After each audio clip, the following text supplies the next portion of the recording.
To order. I first want to take the opportunity to welcome everybody here today, especially our distinguished witnesses. Mr. Mark Goldstein, who's the Director of Physical Infrastructure Government Accountability Office. Good to see you, Mr. Goldstein, again. The Honorable Michael Ponzer, Judge of the United States District Court and Chairman of the Committee on Space and Facilities of the Judicial Conference of the United States. Welcome. And Dr. Dorothy Robine, the Commissioner of Public Buildings General Services Administration, welcome, and also a special welcome to my federal judge, Brooks Smith from Hollidaysburg, Pennsylvania, and I understand is slated to become the chairman of the Committee on Space and Facilities for the Judicial Conference of the United States. Welcome, Judge Smith. Good to see you. The purpose of today's hearing is to prevent the future overbuilding of federal courthouses and to save billions of taxpayer dollars, and I think that's something that we're all very, very focused on in Congress today and across the United States, is saving taxpayers' dollars. Today we are releasing a GAO's most recent report on federal judiciary's 5-year plan for new courthouses, and essentially the committee asked GAO a basic question.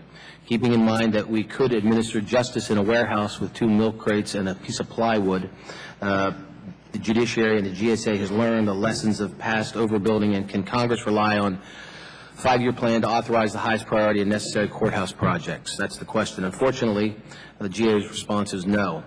In fact, GAO's written testimony today recommends a moratorium on new courthouses until projects on the plan can be reevaluated. The 5-year plan lays out judiciary's priorities for courthouse construction in the coming fiscal years, and the current plan includes projects representing more than $3 billion in cost to the taxpayers. So what were the mistakes of the past, and what did they cost the taxpayers? In 2010, at the request of the committee, GAO reviewed all 33 courthouses built between 2000 and 2010, and the GAO found that over 3.5 million extra square feet were built, costing the taxpayers $883 million in construction costs and $51 million in annual operating the extra space. And that figure doesn't even count the space abandoned by the courthouse, such as the old Dreyer Courthouse in Miami or the Dillon Courthouse sitting vacant right now in downtown Buffalo, New York. The GAO gave 3 reasons for the waste of the taxpayer money. The judiciary overestimated the number of future judges by as much as 50%. The judiciary's policy to not share courtrooms, requiring new courtrooms and chambers for every projected judge, and GSA simply built larger and more expensive courthouses than Congress authorized. Let me give you one example here in Washington, D.C. 2 days ago, Chairman Barletta and the Ranking Member Norton and I toured the federal courthouse on Constitution Avenue. It consists of 2 buildings, the original 1950s courthouse and the large annex that opened in 2005. When GSA proposed the annex in the 1990s, the judiciary projected they would be 36 district judges when it opened. Today there are only 24. As a result, there are about 600 people working in almost 1 million square feet. To put that in context, that's about the size of 500 2,000 square foot homes.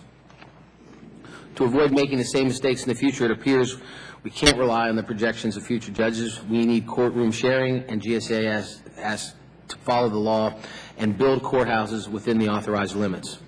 8 years ago, when I chaired the subcommittee, I requested the judiciary study courtrooms, or how often courtrooms are used, and adopt courtroom sharing. The court's own report showed the courtrooms across the nation sat unused for most of the day, and they adopted a courtroom sharing policy for new courthouses. In addition, the judiciary revised its planning process for when to recommend new courthouses for construction. Today we'll hear testimony on GAO's review of this process and the judiciary's 5-year courthouse plan. This plan is critical in helping the GSA and Congress determine what projects are justified and cost-effective. The accuracy of this plan and how it's developed should ensure taxpayer money is not wasted. However, as we will hear today, there are serious questions as to whether the projects on the most recent 5-year plan submitted to the committee last month are even needed.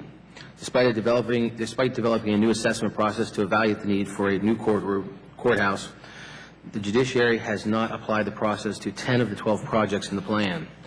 As I said earlier, GAO recommends a moratorium on the new courthouses until projects can be reevaluated using the new assessment process. Right now, we are running trillion-dollar deficits. We have a $16 trillion debt, and agencies are furloughing staff and shutting down air traffic control towers. In homes across the nation, families are worried about the economy, their jobs, and the balancing their own budgets. They expect the same from us here in Washington.